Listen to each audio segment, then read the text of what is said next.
Una investigación exhaustiva y seria de los asuntos de política pública y gobernanza del país se analizan desde el observatorio. Porque los temas de impacto ya están bajo la lupa y los analizamos desde el observatorio. Saludos amigos y bienvenidos una vez más a este episodio de Desde el Observatorio, programa del Observatorio de Sociedad, Gobernanza y Políticas Públicas de la Pontificia Universidad Católica de Puerto Rico. Como siempre nos acompaña la joven estudiante de doctorado Jennifer Castellanos Barreto, ayudante de investigación del observatorio. Saludos Jennifer. Saludos, doctor Vera. Un gusto volver a estar con usted aquí en el programa desde el observatorio. Saludo, por supuesto, a todos los oyentes, quienes se conectan a través de Católica Radio y quienes escuchan la retransmisión a través de las diferentes plataformas digitales de la PUCPR. Bueno, Doc, el día de hoy estaremos hablando un tema muy relacionado a las organizaciones, un tema que aporta quizás al que ya habíamos hablado anteriormente en un capítulo anterior. Y me gustaría que para empezar nos mencionara un poco de qué se trata el tema de hoy, que estaremos hablando. Claro, Jennifer, mira, es un tema, como te diría, dual, ¿verdad? Primero vamos a hablar de lo que son las competencias laborales o lo que es la gestión de talento humano o la gestión de recursos humanos vía las competencias laborales. Así que eso se le llama gestión de recursos humanos por competencias laborales. Le vamos a dar después un giro porque este es un programa desde el Observatorio de Gobernanza, ¿verdad? Donde hablaremos de las competencias laborales en el sector público. Porque en el 2016 el Centro Latinoamericano de Administración para el Desarrollo, al cual pertenezco y han pertenecido varios de mis estudiantes, publicó un documento, lo que ellos le llaman un documento doctrinal, ¿verdad? Que pretende guiar la acción de los gobiernos en esta área, que se llamó la Guía Referencial de Competencias Laborales en el Sector Público. Y se hace como una forma, ¿verdad? Como un catálogo, un diccionario de competencias laborales de qué se espera de un servidor público, ¿verdad? ¿Qué se busca con esto? Pues se buscan estos altos fines de la administración pública, ¿verdad? Que es profesionalizar la administración pública, que es el logro de una mayor eficiencia y efectividad en la gestión pública, la incorporación de las tecnologías, ¿verdad? Este documento pues trae este elemento de cómo podemos hacer administración pública desde el uso de las tecnologías, la producción de resultados. Yo creo que los ciudadanos en Puerto Rico, y uno lo que tiene es que ver las encuestas que se hacen en los países de la región, ¿verdad? Que hay una percepción de cierta inefectividad del gobierno o una falta quizás de calidad en la gestión. Así que por ese lado vienen las cosas. ¿Por qué traerlo a Puerto Rico? ¿Verdad? ¿Por qué discutimos de esto en Puerto Rico? Porque es sumamente pertinente. Tú sabes que en el 2015 nosotros publicamos un libro, ¿verdad? Sobre el servicio público en Puerto Rico, sobre el sistema de función pública en Puerto Rico. Y allí advertíamos, ¿verdad? Que había que modernizar la gestión de recursos humanos en Puerto Rico. Eso muchas personas lo han dicho. Nosotros no descubrimos el río Nilo con esto, ¿verdad? Pero ciertamente, ¿verdad? Cuando yo empiezo a ir a los congresos del Centro Latinoamericano de Administración para el Desarrollo y empiezo a compartir el estado de cosas de la gestión pública en Puerto Rico, muchos compañeros iberoamericanos se maravillan, pero en el sentido quizás negativo se impactan, ¿verdad?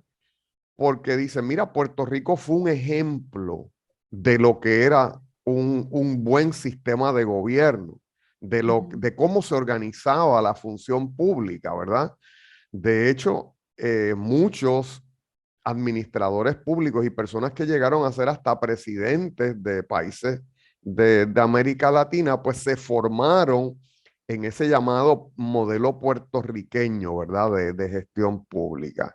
Así que estos compañeros, ¿verdad? Me hacen ver, mira, si lo que tú dices es cierto, pues Puerto Rico ha involucionado su sistema de función pública, parece haber involucionado y en vez de una profesionalización, que es lo que hubiéramos esperado, pues hay un deterioro claro del sistema de función pública, del sistema de gestión del talento humano en el sector público. Advertíamos en el libro también que, oye, unas buenas prácticas, y a ti como psicóloga industrial organizacional en formación próxima a obtener tu doctorado, ¿verdad? En esta rama, pues te impactará, ¿verdad? En el sector público en Puerto Rico, por ejemplo, para seleccionar el personal, se hacían los llamados exámenes con comparecencia. Estos exámenes, como en otros países le llaman oposiciones, ¿verdad? Así que todo el que quería entrar a un puesto en el sector público, pues iba y tomaba un examen general, un examen de conocimiento general, un examen de solución de problemas, un examen donde ponías tus capacidades de análisis en juego, y luego pasabas a unas entrevistas de selección y a una resolución de casos. O sea, es decir, que había un sistema científico de selección. Esto más o menos cercano al 2000, al año 2000 cambia, porque era engorroso, vamos a decirlo, ¿no? O sea, tú imagínate tú mecanizar y administrar un sistema donde cada vez que tú vas a escoger una secretaria para una agencia de gobierno, pues tienes que primero haber dado un examen para tener un registro de elegibles para todas las personas que van a ser secretarias, y después cuando vas a seleccionar una, pues llamar una terna, es decir, las 3 personas con las notas más altas, o una décima las personas con las 10 notas más altas, y de allí seleccionar. Así que eso se elimina y se sustituye por unos llamados exámenes sin comparecencia, que no es otra cosa, Jennifer, sino una medición de los resúmenes de las personas. Okay.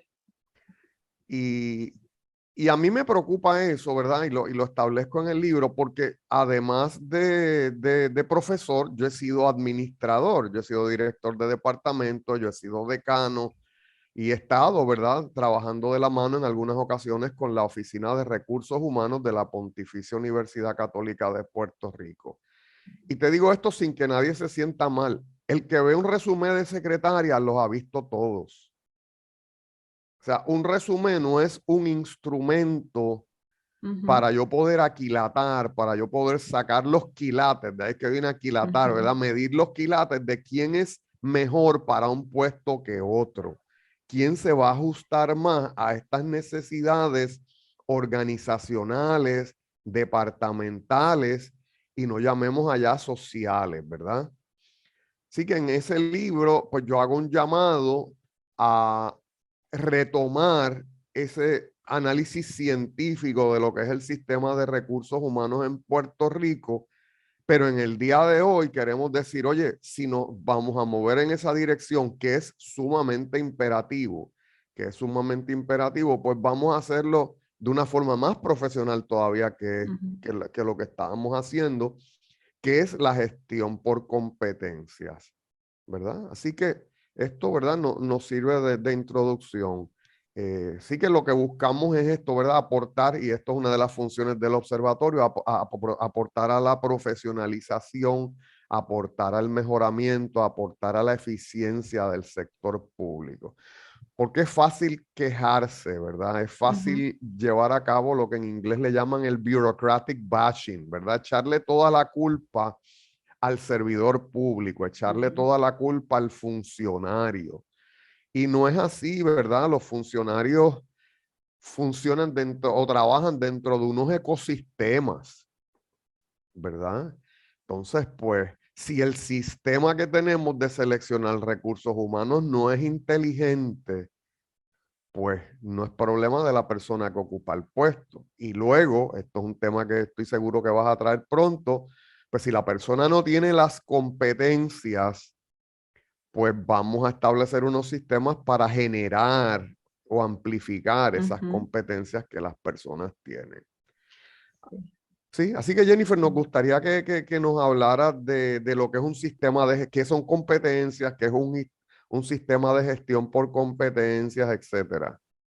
Sí, antes de hablar un poco de qué es un modelo de gestión por competencias y de qué se entiende por competencias, eh, abundando un poco más en lo que su merced estaba diciendo sobre qué es un modelo de gestión para las personas que nos escuchan y que de pronto no tienen una idea, pues decirles que un modelo de gestión básicamente es como ese esquema o ese marco de referencia que tienen la administración de una entidad para poder gestionar el día a día sus procesos, sus procedimientos y también las personas. Este tipo de gestión se diferencia quizás en algunos objetivos o en el fin entre un modelo de gestión para un sector público y un modelo de gestión para un sector privado. Cuando en un sector público principalmente se busca el bienestar para la sociedad o la población en general, ¿no? Y en un sector privado la gestión tiene un objetivo mayor y son las ganancias económicas pues de dicha empresa, de dicha organización. Dicho esto, cuando hablamos de una competencia, hay que traigo dos definiciones aquí pues al tema. Una es la que da la RAE, que dice que es la competencia es pericia, aptitud o idoneidad para hacer algo o intervenir en un asunto determinado. Y citando a Marta Ayes, quien es una gran autora y ha escrito muchísimo en recursos humanos para Latinoamérica, yo no sé si aquí se conozca mucho, al menos no la he escuchado No hablar. muchos, no. Ujú. Ella es contadora, realmente su base profesional es contadora, pero desarrolló todo un modelo de gestión por competencias que se imparte mucho en Colombia y en Ok. Latinoamérica. Ella es argentina. Y ella refiere la competencia que hace referencia a esas características de personalidad devenidas en comportamientos que resulten en un desempeño exitoso en un puesto de trabajo. Entonces, hay, adicional de esas aptitudes, añade ese elemento que tiene que ver propios de cada ser humano. Pero lo más asombroso de esto es que las competencias pueden ser tanto, tanto la persona las puede desarrollar porque ya las tiene o las puede aprender para el trabajo en el que va a desempeñar. Dicho esto, entonces, la gestión por competencias incorpora estos elementos en un modelo de gestión, es decir, como en una estructura que se va a seguir para poder generar o para poder obtener los objetivos que persigue la organización, en el que participan tanto los puestos de las líneas más altas hasta las líneas más bajas, por decirlo así, e incorpora elementos y los tiene muy en cuenta, elementos como la visión estratégica, la misión estratégica y los objetivos estratégicos que hacen que la organización cumpla esos objetivos. Entonces, esto, cuando se habla de un modelo de gestión por competencias, implica procesos de aprendizaje, Claro. aprendizajes individuales, que es el autoaprendizaje, ¿no? Cuando la persona tiene un material, lo estudia y es más autodidacta. Pero también tiene un aprendizaje colectivo que incorpora muchas veces al líder como un mentor en este proceso o otros colaboradores dentro de la misma organización que acompañan a los mismos trabajadores para que se desarrollen ese tipo de competencias.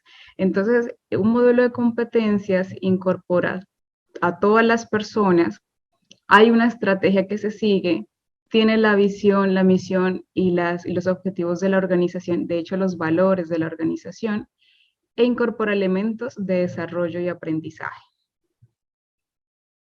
Sí, me Uh parece -huh. bien interesante lo que traes, ¿verdad? Varios puntos, ¿verdad? Primero, que cuando hablamos de competencia, lo traes bien interesantemente. Hablamos de comportamientos observables. La guía Uh -huh. referencial, ¿verdad? Tiene una definición paralela, Jennifer, que dice competencia es el desempeño observable en el puesto y equipo de trabajo intencionalmente orientado a alcanzar las metas esperadas en términos de valor público. Uh -huh. Vamos a ponerlo, ¿verdad?, en perspectiva. en perspectiva, como dirían en Puerto Rico, en arroz y habichuela, ¿verdad? Sí. Nosotros, por ejemplo, decimos, esta persona tiene la paciencia suficiente para trabajar con público. Fíjate lo que es ese concepto, ¿verdad? Sí, Eh, hay habi- como la competencia de atención al cliente, por sí, ejemplo. sí, y a Ujú, eso volvemos ahorita, ¿verdad? Pero para que las personas lo vean, ¿verdad? Uno dice, una cosa es conceptualmente hablando, esta capacidad de trabajar bajo presión. Y la otra cosa es en la realidad, ese comportamiento de que ujú, realmente usted no vuela en pedazos cuando sienta la primera presión, cuando abras la puerta un día de la oficina de gobierno y haya 200 personas en fila, ujú. ¿verdad? O yo soy tolerante, ¿verdad? A la presión y soy gentil en la atención al público, pues eso te puede durar hasta que tengas el primer cliente difícil, ¿verdad? Así que eso es lo que busca ese modelo de gestión por competencia. Es un poquito como operacionalizar más a base de los conocimientos, a base de las destrezas, a base de las actitudes, a base de los valores y Ujú. todo eso traducido, ¿verdad? En comportamientos, en Sí, comportamientos. Entonces, dicho eso, pues también traes otro punto que es la diferencia entre la gestión en el sector público y la gestión en el sector privado. Hay un politólogo norteamericano ya difunto, ¿verdad? Wallace S. Sayre. Wallace Sayre fue asesor de muchos presidentes de los Estados Unidos, fue profesor en la Universidad de Columbia, pero es de estos profesores, vamos a decir, que gastaron suela de zapatos, ¿no? Y tenían experiencia en la gestión pública. Y Wallace decía que la gestión pública y la gestión privada son semejantes en todos aquellos aspectos que no son importantes. Puntualizando, ¿verdad? Que la gestión en el sector público sirve unos valores superiores, ¿verdad? Porque tú representas al gobierno, tú representas al Estado, tú tienes que hacer valer los valores democráticos, la ley, ujú, la ética que tiene que tener el empleado gubernamental. Así que, ¿verdad? Todo ese conjunto de valores que inspiran el sector público y porque estás investido, vamos a decir, de alguna parte de la soberanía del Estado, o sea, tú estás representando al Estado. claro. Y eso es un gran poder. También porque los ciudadanos que llegan a buscar servicios a un organismo gubernamental, allí aplica la Constitución de Puerto Rico o si es Estados Unidos, la de Estados Unidos, o si es Colombia, la de Colombia, plenamente. Ujú, O sea, la persona que va a buscar un servicio en una agencia gubernamental, pues por ejemplo, puede sacar un cartelón o llegar una camiseta ¿verdad? Que tenga unas cosas en contra del gobierno, ¿verdad? Y usted tiene que aguantar eso porque aplica plenamente la Constitución, ¿verdad? Así que de ahí que se parezca la gestión pública, quizás en lo operativo, quizás ujú. en la parte gerencial, pero tiene unos elementos de valores, de legislación, de trasfondo, que son un poco distintos, sobre todo en tiempos donde le damos mucha importancia al gobierno participativo, que el ciudadano participa, y en tiempos de transparencia, donde la gestión gubernamental debe ser transparente de cara a los ciudadanos, de cara a los mismos empleados, ¿verdad? Así es, sí. Ahí yo quiero añadir algo que me parece interesante cuando usted habla de de esos comportamientos asociados a esa competencia que se supone la persona que ocupa dicho puesto debe exhibir.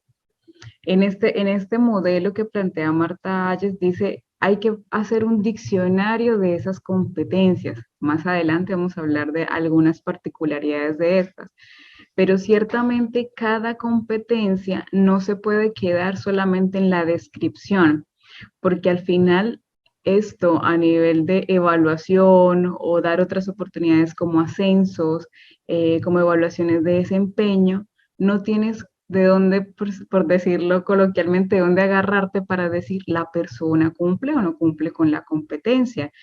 Entonces, para el primer proceso de la gestión por competencias es la planificación. Sí o sí se tiene que planificar qué se va a hacer y un grupo de líderes o un equipo debe describir como tal esas competencias. ¿A qué se refiere, por ejemplo, cuando hablan de atención al cliente y dividir esos comportamientos uno a uno dependiendo del tipo de atención? Porque hay algo que es importante aclarar. No es la misma atención, por ejemplo, del cliente de alguien en ventas de automóviles, por ejemplo, y la atención al cliente de una persona que trabaja en un servicio, por ejemplo, en un restaurante como mesero. Aunque atienden clientes, las atenciones o las estrategias en venta son totalmente diferentes. Entonces, ese tipo de elementos conductuales que deben estar claros en la descripción de la competencia son muy importantes a la hora de planificar específicamente una gestión por competencias. Sí, me parece bien interesante, Jennifer. Y de hecho, la Guía Referencial Iberoamericana de Competencias Laborales en el Sector Público pretende ser una guía para estos diccionarios de competencias que los países, a la luz de la guía, pues pueden desarrollar. Así que quizás en el próximo segmento, ¿verdad? Pues podemos elaborar en estas guías del diccionario, ver quizás aquellas competencias transversales y quizás, ¿verdad? Si las explicamos en profundidad, pues ese sería más o menos el restante del programa de hoy. Pues amigos, pausamos un momento y volvemos en breve desde el observatorio. Desde el observatorio, bajo la lupa, acciones con propuestas. Amigos, estamos de vuelta desde el observatorio. En el programa de hoy estamos hablando sobre la gestión por competencias en el sector público, hablando un poco de este manual del CLAD que el doctor nos explicaba en el primer segmento. Y ahora, doctor, vamos a hablar un poco y abundar un poco sobre específicamente esas competencias. Claro, Jennifer, mira, acuérdate, ¿verdad? Que habíamos dicho en el primer segmento la importancia de los diccionarios de competencias, ¿verdad? Sí, para una gestión de competencias hay varios instrumentos importantes, ¿verdad? Uno de ellos son los perfiles, ¿verdad? De los cargos que surgen de estos diccionarios de competencia, la descripción de los puestos, los procesos adecuados de reclutamiento, selección, adiestramiento y procesos de mejora continua, ¿verdad? Sí que el CLAD trata de establecer pues este diccionario de competencias y las divide en lo que ellos llaman, primero, competencias transversales, que son competencias que debe tener toda persona que desee ingresar al servicio público o que de hecho esté en el servicio público. Así que debe tener, ¿verdad? Una serie de valores, una serie de comportamientos, una serie de conocimientos que ya mismo entraremos a desglosar. También el CLAD nos habla ya, además de esas competencias, las personas que se van a dedicar a puestos directivos, es decir, que van a gestionar otras personas, pues esas personas tienen que tener otras competencias que le llaman competencias directivas o competencias estratégicas. Cuando hablamos de competencias transversales, las que tiene todo el mundo, pues esas son competencias de gestión institucional. Cuando hablamos de competencias directivas o estratégicas, pues ya tenemos tres categorías.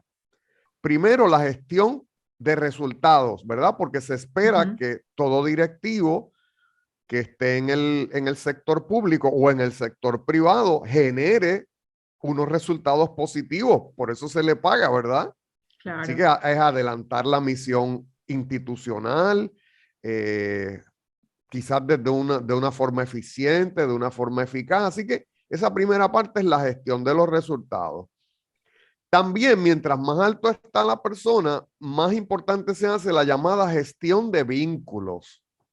Es decir, entra en relación con otras personas, personas dentro de la organización, personas fuera de la organización, hacia arriba, hacia abajo, hacia el lado, ¿verdad? Todos esos vínculos, ¿verdad? Hay que gestionarlos de una forma adecuada. Así que podemos tener unas relaciones humanas positivas en el lugar de trabajo o negativas. Así que el CLAT entra en eso de las competencias directivas estratégicas y cómo esa gestión de vínculos es importante. Y no todo el mundo, Jennifer, y tú lo sabes, no todo el mundo está hecho para dirigir otras personas. Ujú. Y un punto bien importante es que el CLAT incluye bajo esas competencias directivas estratégicas la conducción del cambio. Fíjate qué interesante. Cómo, ¿verdad? Desde una perspectiva gubernamental, desde una perspectiva estatal, este organismo que surge de las Naciones Unidas, ¿verdad? Naciones Unidas mueve a los países de la región iberoamericana a establecer un organismo que profesionalice las administraciones públicas. Así que fíjate cómo el CLAT dice, una de las funciones que tienen los gerentes públicos es lograr que las cosas no permanezcan inmutables. O sea, las cosas tienen que cambiar y cambiar para bien. Así que la conducción del cambio es una de esas competencias directivas o competencias estratégicas que debe tener todo directivo. Y directivo es cualquier persona sobre nivel supervisorio. Claro, se hacen más importantes estas competencias de gestión de resultados, gestión de vínculos y conducción del cambio, mientras más alto está el individuo en la organización. Así que, ¿qué te parece, Jennifer, si empezamos a discutir esas competencias transversales, esas competencias que debe tener todo el mundo dentro de los organismos públicos? Así es, sí, doctor. Continuando pues con el documento, esas competencias transversales básicamente son 4. Comienza con el aprendizaje continuo y como ya habíamos mencionado anteriormente, pues debe haber una definición a qué se refiere. Y en el documento refiere que es identificar, incorporar y aplicar nuevos conocimientos sobre regulaciones vigentes, tecnología disponible, métodos y programas de trabajo para mantener actualizada la eficacia de sus prácticas laborales y su visión del contexto. Entonces, cuando vemos la definición es un poco amplia. Y hablábamos entonces de cuáles son esas conductas que son observables, que representan como tal esa definición del aprendizaje continuo. Pues hay varios puntos, es bastante larguito, pero voy a mencionar algunos para Es que que son importantes, Jennifer, porque fíjate, si usted desea estar en el servicio público o está en el servicio público, hay que plantearse o replantearse esos fundamentos, ¿verdad? ¿De qué se espera? Así que si te parece, tú mencionas uno y yo menciono otro y vamos dialogando sobre ellos, sí. Mira, entonces, a nivel conductual, pues que la persona se ocupe de subsanar su propio déficit de información de bases sobre normas, reglamentos y decisiones que afectan su ámbito de trabajo. Algo que yo decía anteriormente es, cuando se implementa un modelo de gestión por competencias, también está el autoaprendizaje. Así que aquí un punto importante es que la persona tome voluntad y se ocupe de actualizarse básicamente. Es que eso es bien importante, Jennifer. O sea, una de las cosas que administra toda persona que trabaja en el gobierno son los reglamentos, son las reglas, son los procesos.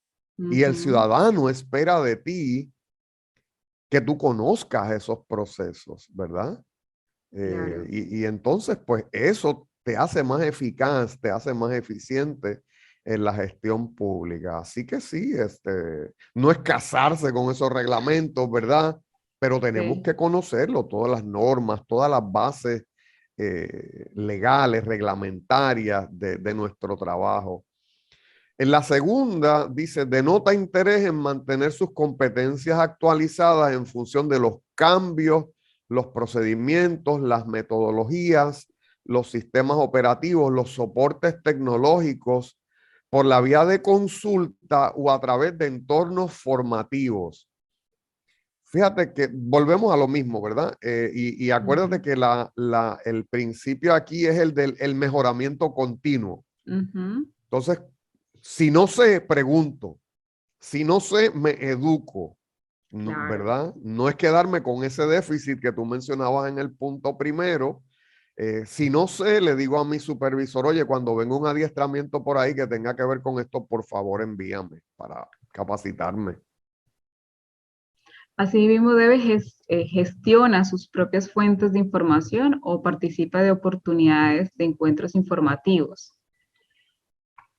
Sí, seguimos en lo mismo, ¿verdad? El otro dice, Ujú. demanda participación en acciones informativas y formativas destinadas a su colectivo profesional, así como el análisis de boletines o informes expertos o académicos vinculados de algún modo a su entorno de trabajo. Ahí es importante notarle, ¿verdad? A las organizaciones públicas de nuestro entorno, ¿verdad? Ujú. La Pontificia Universidad Católica de Puerto Rico ha puesto a disposición de los funcionarios públicos muchas oportunidades de formación, algunas gratuitas. O sea, Exacto. nosotros llevamos 4 certificaciones de transparencia y de integridad. Y estoy seguro, vamos, que si necesitan capacitación en algo, digo, no de larga duración, pero unas capacitaciones sobre temas puntuales, la Pontificia Universidad Católica y nuestros programas, particularmente el de administración pública, pero hay otros, quizás el que tiene que ver con contabilidad, finanzas, pues también estarían a su disposición para mejorar en eso. Así es, y continuando, doctor, muestra receptividad hacia la aplicación de innovaciones que mejoran su desempeño en el trabajo propio o del equipo y finalmente comparte sus saberes y habilidades con sus compañeros de trabajo y aprende de sus colegas habilidades diferenciales que le permiten nivelar sus conocimientos en flujo de informales de interaprendizaje. Entonces, a mí me parece muy importante ahí que el tema de innovación y la importancia de la colaboración y el autoaprendizaje están ahí. Y esa última es importante, eso de colaborar, ¿verdad? El conocimiento no es algo que yo me guardo porque me da poder, porque me da autoridad. Es triste, ¿no? A veces uno va a organizaciones públicas y dice, no, es que la persona que trabaja con eso no está hoy, Y entonces ¿no? no se gestiona, Entonces, no se gestiona. vamos, no es aceptable, no es aceptable Ujú. dentro de una sociedad democrática porque el punto principal es el servicio al público. De hecho, esa es la próxima categoría, ¿verdad? La próxima competencia, que es el compromiso con el servicio público. Así que los vamos a destacar porque no todo el mundo está hecho para esto. No todo el mundo Ujú. está hecho para servir al público. Así que el primero sería desempeñarse proactivamente en el marco de valores, misión y objetivos de la organización y su colectivo profesional. ¿Qué es eso del colectivo profesional? Pues además de ser servidor público, yo puedo ser contador. Además de ser servidor público, yo puedo ser del área de finanzas. Además de ser servidor público, yo puedo ser médico, yo puedo ser psicólogo, ¿verdad? Así que mantenerse en esa área y evidencia su conciencia sobre el impacto público de las actuaciones de la administración.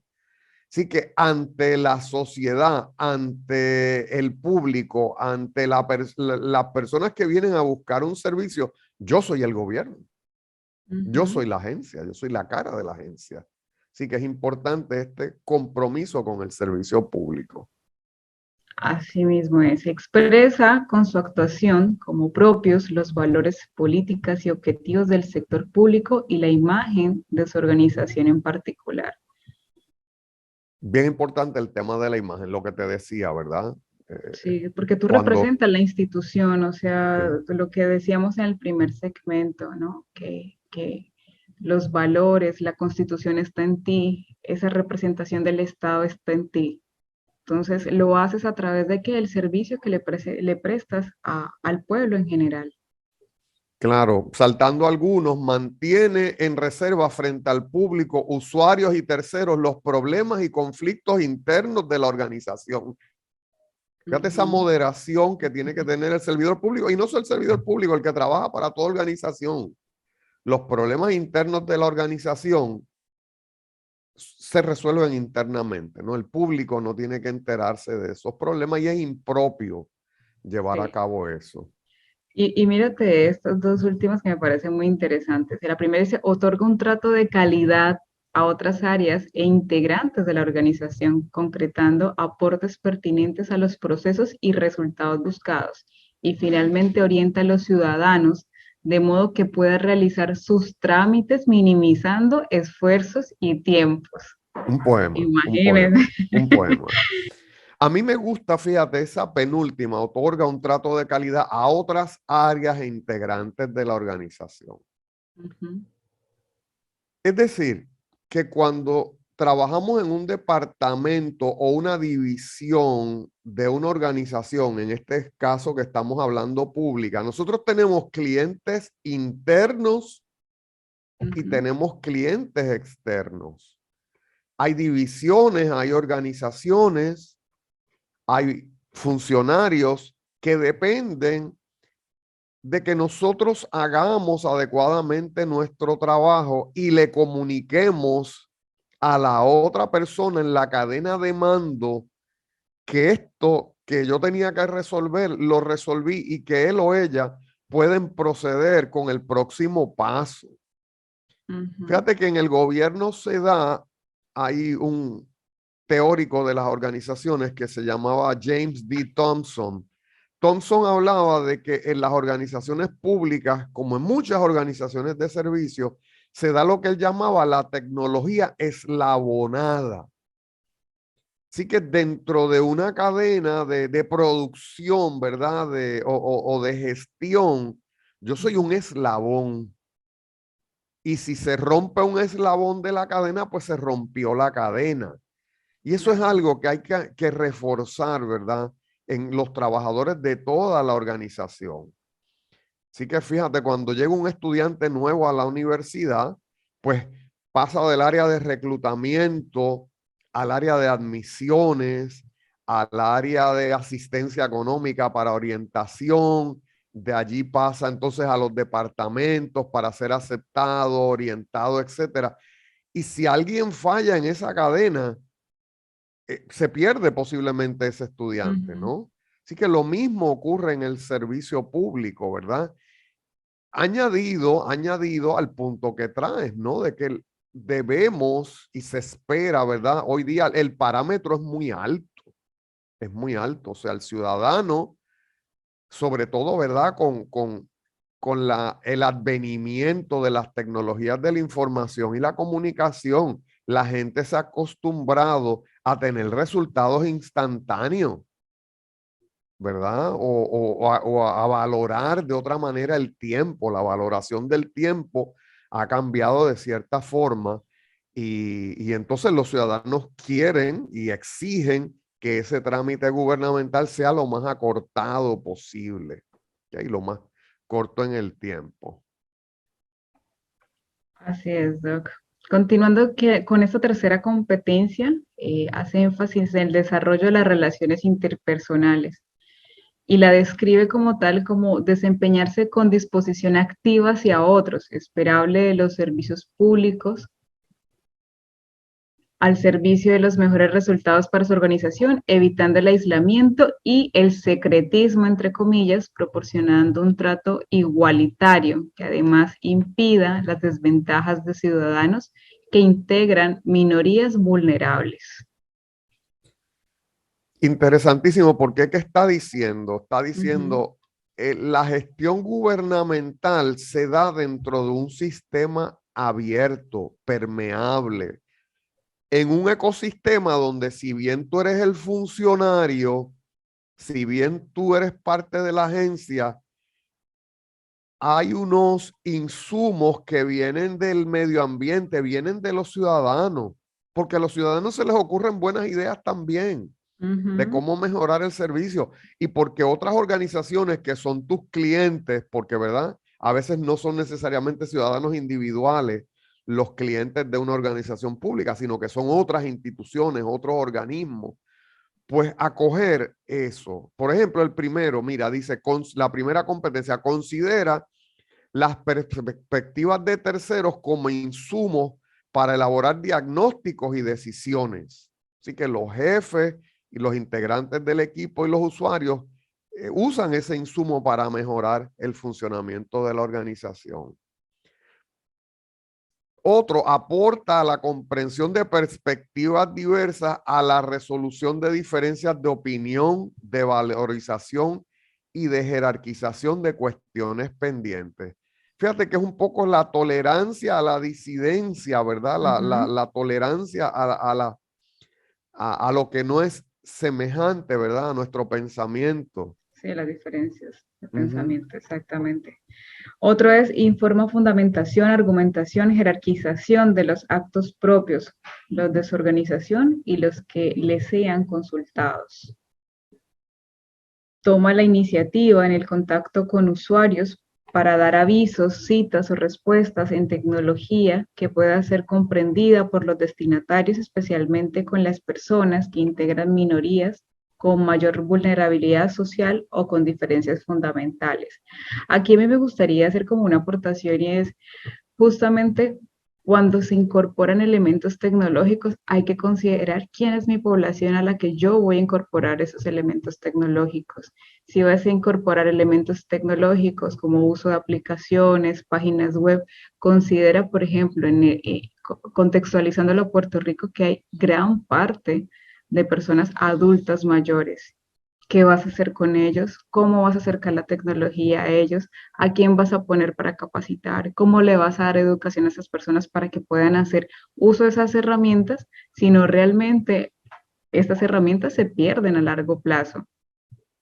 Vale, Jennifer, vamos entonces a la competencia de integridad institucional, ¿verdad? Que es tan importante, que es obrar con rectitud y probidad, de acuerdo a los valores organizacionales, ¿verdad?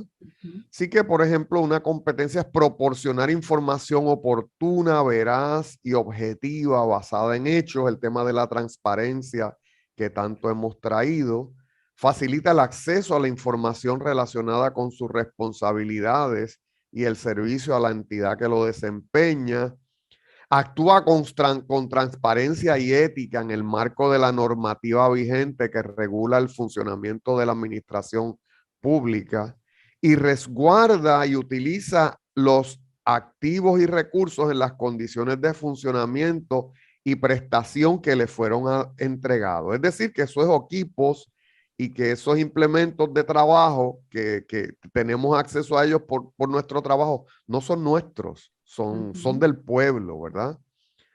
Así que creo que, ¿verdad? Que hemos provisto, ¿verdad? Una base importante del catálogo de lo que son las competencias laborales. Fíjate que a base de esto se pueden desarrollar instrumentos de reclutamiento de personal o de talento humano, selección de talento humano, una especie de instrumentos para medir en qué lugar se encuentra nuestro cuerpo de funcionarios y entonces tratar de proveerle esas competencias que no tienen en el área general de la administración pública, que es lo que hemos Ujú. hablado, ¿verdad?